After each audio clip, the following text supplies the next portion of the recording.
ఒక అమాయకపు అమ్మాయి మహానటిగా ఎదిగిన అద్భుతమైన నట జీవితం సావిత్రిది. ఇది నటన అని తెలియని వయస్సు.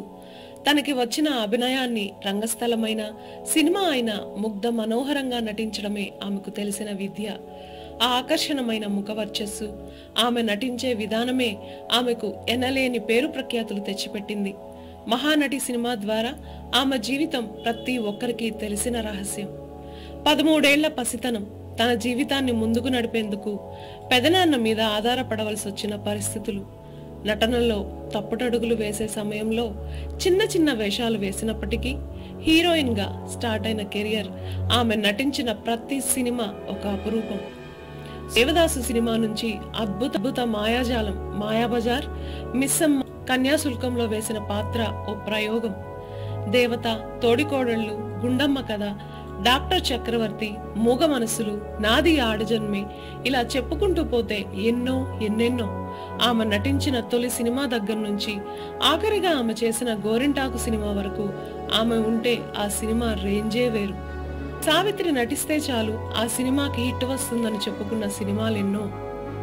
ఏఎన్ఆర్, ఎన్టీఆర్, ఎస్వీఆర్ దిగ్గజాలతో పాటు ఆమె నట ప్రస్థానం అజరామరంగా కొనసాగింది ఆ రోజుల్లో. అప్పటిలో కొన్నేళ్ల తరబడి సావిత్రి యుగంగా కొనసాగింది. తెలుగులోనే కాదు, తమిళ పరిశ్రమలోనూ నడిగర తిలకం అనే బిరుదును అందుకున్నారు. ఆమె తెలుగువారైనా తమిళనాట ఈమె వేసిన ముద్ర అద్వితీయం. ప్రేమ, పెళ్లి అన్నీ తమిళనాటే. అక్కడే స్థిరపడ్డారామె. ఆమె పెళ్లి విషయంలో చేసిన పొరపాటు తన జీవితాన్నే తారుమారు చేసింది. అది ఎంతవరకు వాస్తవం అనేది ఆమెకు మాత్రమే తెలుసు. సత్యం ఏమిటో ఎవ్వరికీ తెలియదు.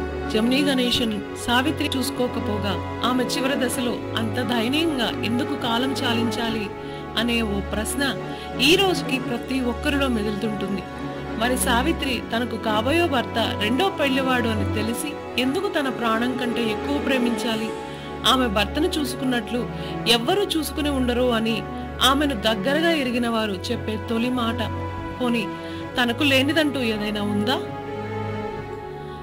ధనం నుంచి పేరు, ప్రతిష్టలు ఒకటేమిటి, రాజులను మించి గొప్ప సుఖభోగాలతో జీవించినది.